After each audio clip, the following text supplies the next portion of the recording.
Hai teman dekat ceritaku, saya Imelda Tahir akan bercerita tentang lika-liku sosok seorang selebriti. Ceritaku, cerita inspiratif tanpa gosip. Itu petasan segede-gede gonong masuk ke mata Nirina dan Nirina tidak mungkin membatalkan sebuah scene. Excited nih, pengen cepet-cepet berada di posisi yaitu gitu, pernikahan itu. Jadi walaupun di bibir mereka mengucapkan rela, tapi di hati mereka pasti memiliki kekhawatiran bahwa suatu saat suaminya akan berpaling dan juga akan meninggalkan dia demi wanita itu. Nirina Raudatul Janah Zubir. Itu adalah nama lengkap dari Nirina Zubir yang populer tidak hanya sebagai presenter, tetapi juga sebagai aktris yang berhasil membintangi beberapa film layar lebar. Hidup berpindah-pindah di beberapa negara berbeda sejak kecil hingga remaja, tentu keadaan yang tidak mudah bagi artis yang kini telah menjadi istri Ernest Coklat. Afrika, China, Perancis adalah beberapa negara yang sempat ia tinggali mengikuti ayahnya yang bertugas sebagai diplomat. Nirina adalah sosok yang sangat tomboy, namun diharuskan orang tuanya untuk berambut panjang dan memakai rok. Selain itu, seperti apa pergumulan Nirina dengan semua itu? Dan bagaimana pula Nirina menyikapi tantangan demi tantangannya? Berikut ceritanya. Siapa yang tak kenal Nirina Raudatul Janah Zubir alias Nirina Zubir? Prestasinya yang terbilang gemilang sebagai selebritis, lantaran sukses menjadi presenter dan bintang film. Antara lain sukses membintangi film 30 Hari Mencari Cinta yang melambungkan nama Nirina di jagat hiburan tanah air. Saat kecil, artis berdarah Sumatera kelahiran Madagaskar 13 Maret 1980 ini sudah melancong ke berbagai negara di beberapa benua, antara lain Turki, Cina, dan Perancis. Bukan karena sengaja liburan, tapi karena harus mengikuti ayahnya yang bertugas sebagai diplomat. Bapakku kan, my dad itu diplomat, jadi dari kecil tuh penempatan pertama aja aku nggak di negara sendiri gitu. Jadi waktu aku lahir itu terlahir di Madagaskar tahun 80, itu penempatan pertamanya my dad. Terus dari situ pindah ke Turki, habis dari Turki pindah ke Jakarta dulu, habis itu balik lagi ke Hong Kong, habis itu balik ke Jakarta, habis itu pindah lagi ke Cina, itu balik lagi ke Jakarta, pindah lagi ke Perancis. Jadi all my life tuh dihabiskan dengan perjalanan-perjalanan itu, perpindahan-perpindahan. Hidup berpindah-pindah di beberapa negara asing tidak lantas membuat Nirina bertumbuh tanpa budaya yang jelas. Ia sejak kecil dididik orang tuanya dengan adat ketimuran. Layaknya perempuan timur, Nirina kecil yang berkarakter tomboy itu pun tidak diperbolehkan berambut pendek, melainkan dibiarkan panjang terurai. Selain itu, Nirina kecil hanya diperbolehkan mengenakan rok, bukan celana, entah pendek ataupun panjang. Penampilan fisiknya rambutnya panjang sepantat gitu kan.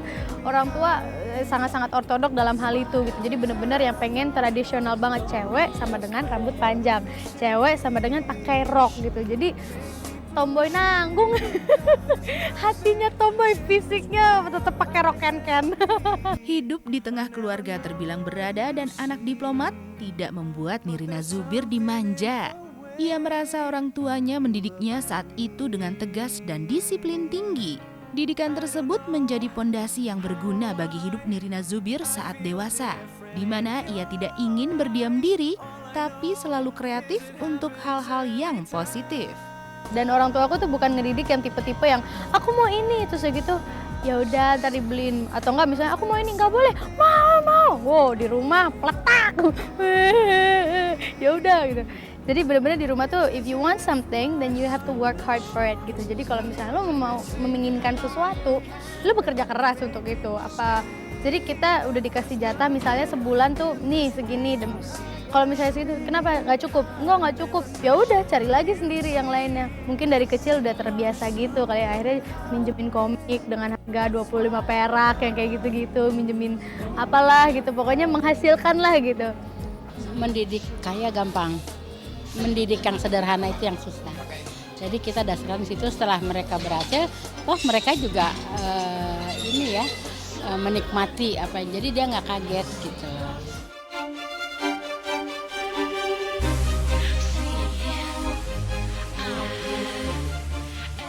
Hidup berpindah-pindah di beberapa negara selain menguntungkan bagi Nirina juga menghadirkan tantangan tersendiri. Tantangan terberat ketika Nirina dan orang tuanya tinggal di Cina. Kendala bahasa yang menurut takaran Nirina terbilang berat sempat membuatnya hampir menyerah. Bahkan 3 bulan pertama, ia selalu minta pulang ke Jakarta. Satu negara yang waktu itu gue sempet ngerengek awal 1 sampai 3 bulan tuh bener-bener yang gak kuat mau pulang. Itu adalah di Cina. Harus pakai baju seragam gitu, hijau-hijau, biru-biru gitu. Jadi bosen gitu loh. Dan gue sekolah di sekolah yang dia international school, tapi bahasa pengantarnya Cina, gurunya Cina, bukunya juga buku Cina gitu kan. Jadi yang gokil, gue gak ngerti apa-apa gini. Wah, gue gak pernah di situasi yang gue gak bisa ngapa-ngapain. Ternyata memang waktu penyesuaian tuh beda-beda ya. Ada yang seminggu, ada yang sebulan, ada yang 3 bulan, ada yang mungkin 1 tahun pun belum. Tapi alhamdulillah waktu itu gue capai dengan 3 bulan. Dan gue rasakan keuntungannya sampai sekarang adalah ya mempunyai nilai plus lah, dimana orang lain juga banyak sih mungkin sekarang yang banyak belajar bahasa Cina. Tapi istilahnya gue bisa dibilangin salah satu pelopor lah gitu yang mendalami bahasa Cina. Dia punya 4 bahasa. Sebab dia emang talenta bahasa kayaknya ya. Jadi tiap dimanapun dia mengikuti. Malah kelihatannya terakhir waktu di Beijing tuh orang senang dengan dia karena dia menyatukan teman-teman yang lain bangsa gitu.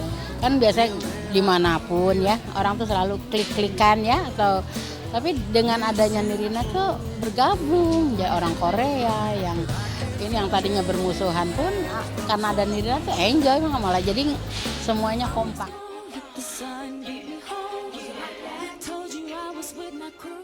Saat menetap di Indonesia dan kuliah, Nirina tidak terbiasa dengan nongkrong di kampus tanpa arah. Ia pun mencari kerja sampingan. Awalnya ia ingin menjadi cover girl, lalu mencoba peruntungan karirnya sebagai penyiar radio. Beberapa kali lamaran ditolak, tidak membuat Nirina putus asa. Hingga akhirnya ia diterima di radio MTV Sky. Bak menjadi batu loncatan, di sini Nirina berteman baik dengan salah satu produser film layar lebar yang membawanya terjun ke dunia film. Seperti apakah perjuangan Nirina? Kita simak ceritanya setelah yang berikut ini. Itu petasan segede-gede gonong masuk ke mata Nirina dan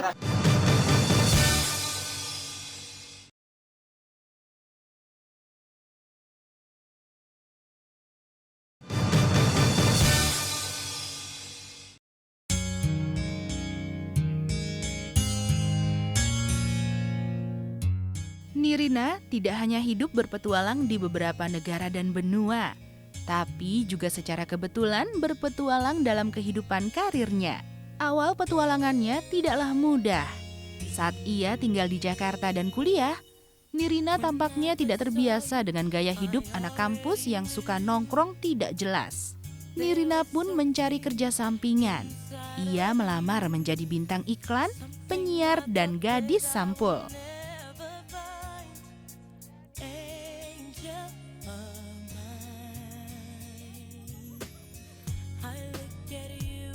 Setelah beberapa kali lamarannya ditolak, mimpi Nirina pun tercapai juga ketika radio MTV On Sky menerimanya menjadi penyiar. Bekerja pertama kali tentu saja membuat Nirina merasa sangat gembira. Hitung-hitung penghasilannya bisa menambah uang saku dari orang tua. CV itu gue kalau nggak salah jam 5 tutup, jam 4 baru nyampe gitu lah kalau nggak salah. Udah pengen nutup gitu deh, bener-bener terakhir banget. Terus kemudian ya kayak gitu deh prosesnya. Ternyata yang di MTV malah nggak disangka-sangka lebih cepet prosesnya. Datang training, tes vokal, ini lulus gitu. Ternyata udah training segala macam, siaran gitu. Udah dari situ deh mulai off air, mulai MC off air, MC on air juga gitu. Terus casting MTV, salah satunya casting MTV dari radio juga waktu itu. Udah dari situ skalanya ternyata alhamdulillah ada jalurnya masing-masing walaupun nggak selancar itu ya. Meski harus membagi waktu dengan kuliah, selama beberapa tahun Nirina menikmati pekerjaannya sebagai penyiar radio. Tapi Nirina terus saja bermimpi. Ia ingin membintangi film, meski hanya sebagai figuran. Namun sebuah awal yang kebetulan membawanya pada suatu zona kenyataan dari mimpi-mimpinya.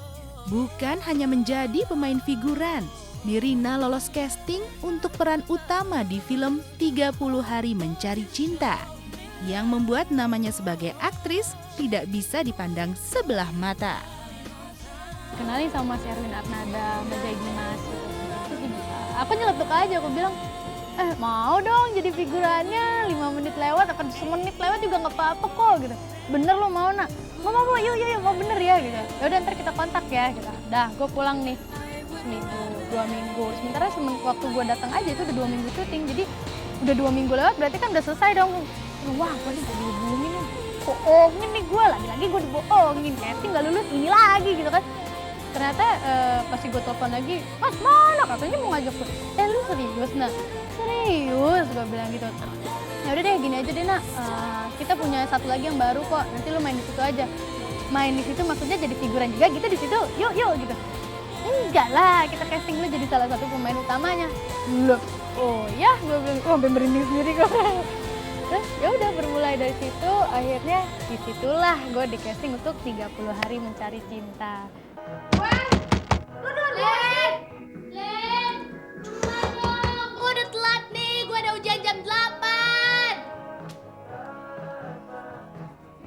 Len, please dong, dosennya galak nih, bisa-bisa gue gak boleh ikut ujian. Aduh, penting ya gangguin orang mandi. Kayaknya wakil jelek lo tuh dibuang aja deh. Gak penting banget. Percuma terambat Jadi mulu. gak usah penting-penting mulu, gue udah telat nih. Ngapain lu gimana?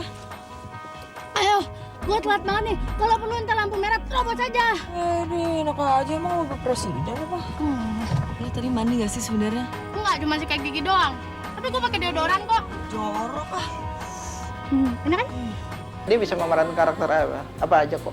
Kelihatan kan dari 3 filmnya itu, dari film pertamanya dia lebih cerita karakternya remaja yang konyol, yang semau gue, berani. Kemudian di film berikutnya dia udah berubah karakternya. Dan itu semua dijalani dengan bagus dengan Nirina. Kelihatan sekali bahwa dia punya talenta yang bisa menerjemahkan apa yang dimau oleh sutradara. Keberhasilan Nirina dari aktingnya di film tidak berhenti di film 30 Hari Mencari Cinta.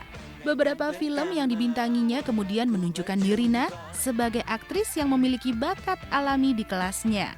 Aktingnya di film Get Married mendapat pujian dari pecinta film. Seolah-olah hanya impian yang berlalu, sungguh tak kusangka dan rasa tak percaya. Cowok setampan dia datang menghampiriku. Itu masuk ke mata. Dan itu tadi kalau misalnya nih pemirsa pada ngelihat nanti di adegan terakhir itu ada Nirina adegan satu yang pokoknya petasan-petasan itu Nirina merem. Itu bukan karena Nirina yang saking di situ sih menggambarkan saking senangnya jadi gitu. Padahal enggak. Itu petasan segede-gede gonong masuk ke mata Nirina dan Nirina tidak mungkin membatalkan sebuah scene gitu, sebuah adegan untuk cuman bilang, "Aduh, masuk petasan ke mata Nirina" gitu kan. Jadi akhirnya wah Nirina tahanin. Oke. Begitu dibilangin cut. Pandangan pertama awal aku berjumpa, pandangan pertama awal aku berjumpa, seolah-olah hanya impian yang berlalu, sungguh tak kusangka dan rasa tak percaya. Cowok setampan dia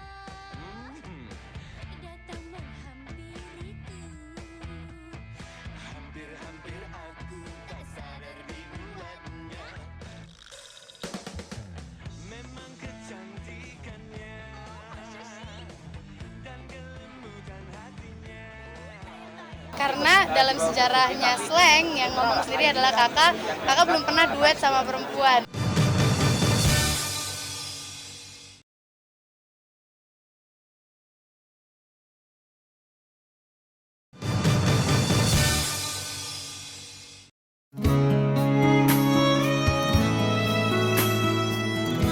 Langkah Nirina sebagai aktris tidak semulus yang dibayangkan.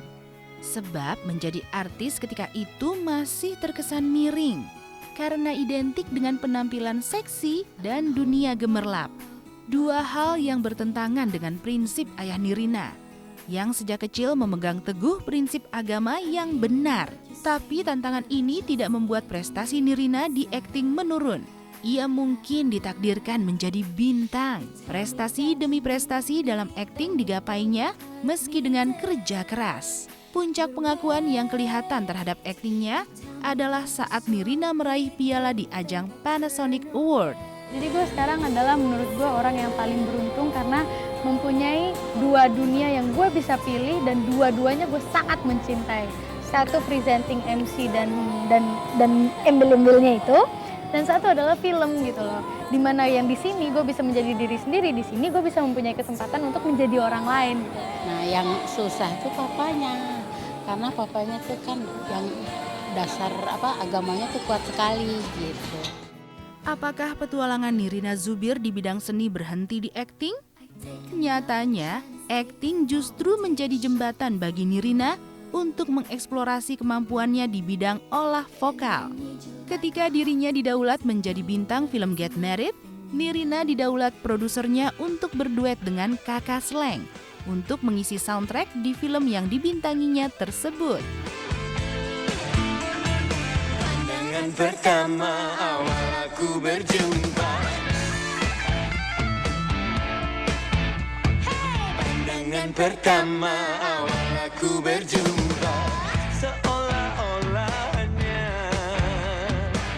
impian yang berlalu. Sungguh tak kusangka dan rasa tak. Komentarnya cuma satu, Nirina sangat bahagia dan bangga banget karena bisa berhasil duet sama Slank, sama kakak khususnya. Karena dalam sejarahnya Slank yang ngomong sendiri adalah kakak belum pernah duet sama perempuan gitu. Jadi yang wah gitu, yang benar gitu. Jadi ini yang pertama, iya, waduh padahal Nirina kan bukan penyanyi. Kini Nirina menemukan jati dirinya sebagai artis. Perjuangan dan kerja kerasnya tidak sia-sia. Namun benarkah ketika bintangnya bersinar terang di puncak karirnya, Nirina sempat dilanda star syndrome? Benarkah Nirina merasa puas diri dan berhenti mengeksplorasi kemampuannya karena merasa sudah menjadi bintang besar? Secara personal sih pastinya Nirina bilang Nirina tidak akan pernah berhenti untuk belajar. Kalau misalnya dibilangin udah puas apa belum, pasti akan menggali-gali lagi. Karena justru kalau misalnya sampai Nirina udah sampai di titik di mana Nirina bilang udah puas, itu justru menyeramkan. Berarti Nirina tidak akan explore lagi. Tapi kalau Nirina bilang sih Nirina akan explore lagi. Pandangan pertama awal aku berjumpa, seolah-olah hanya. Hidup berpindah-pindah negara hingga sibuk kerja dan kuliah membuat Nirina Zubir sempat terlena dengan kehidupan asmaranya. Bahkan hingga usia 26 tahun, Nirina belum mempunyai kekasih. Hal ini awalnya dinikmati, tapi kemudian meresahkan juga. Hingga kemudian ia nekat untuk berpacaran. Beberapa pria sempat menjadi pelabuhan cintanya, hingga ujungnya menemukan belahan jiwanya, yaitu Hermes Coklat. Tapi berumah tangga selalu ada saja tantangan yang mereka lewati. Mulai dari anak yang sakit, sampai rumah yang terbakar, dan masih banyak lagi. Simak ceritanya setelah yang berikut ini. Excited nih, pengen cepet-cepet berada di posisi yaitu gitu, pernikahan itu. Jadi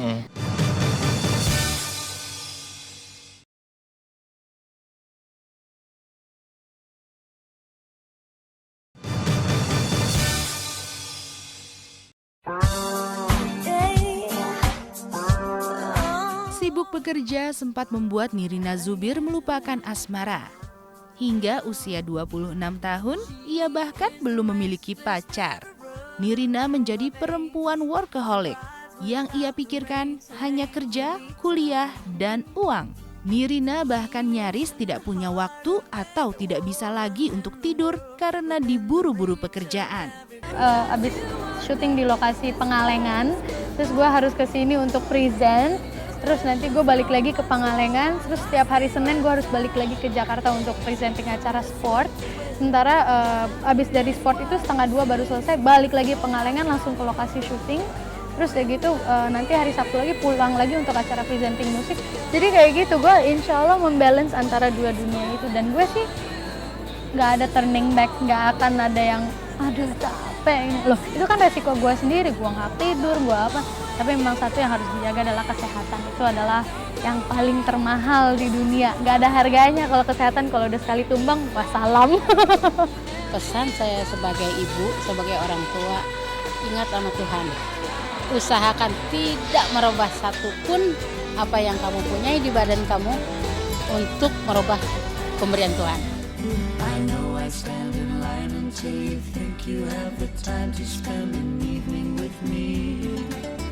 Pertemuan Nirina dengan personil band Coklat Ernest benar-benar merubah hidup Nirina yang tadinya galau menjadi bergairah lagi. Mungkin sudah jodoh. Hubungan keduanya berujung bahagia di pelaminan. Keduanya melangsungkan akad nikah pada tanggal 5 April 2009. Dengan mas kawin uang sebesar Rp549.000, 1 unit laptop, dan seperangkat alat sholat. Ernest memperistri Nirina atas restu orang tuanya. Acara ijab kabul akad nikah kami, yang alhamdulillah hasilnya saya jadi suami sekarang dari Nirina Raudatul Jannah. Hari ini saya senang banget, semuanya berjalan lancar. Akhirnya hari ini datang juga gitu loh, hari-hari dimana yang selalu kalian kapan. Ada apa ya? Ada gambaran baru yang kayaknya yang wah excited nih, pengen cepet-cepet berada di posisi yaitu gitu, pernikahan itu. Jadi ngelihat sebuah dunia yang lain lagi ya dunia. Iya. Meski punya 2 anak kecil, Nirina Zubir tak terhalang untuk main film lagi. Istri dari gitaris Ernest Coklat ini telah menjalani syuting sebuah film di tahun 2012. Judul film Nirina tahun lalu adalah Bidadari-Bidadari dari Surga. Walaupun di bibir mereka mengucapkan rela, tapi di hati mereka pasti memiliki kekhawatiran bahwa suatu saat suaminya akan berpaling dan juga akan meninggalkan dia demi wanita itu.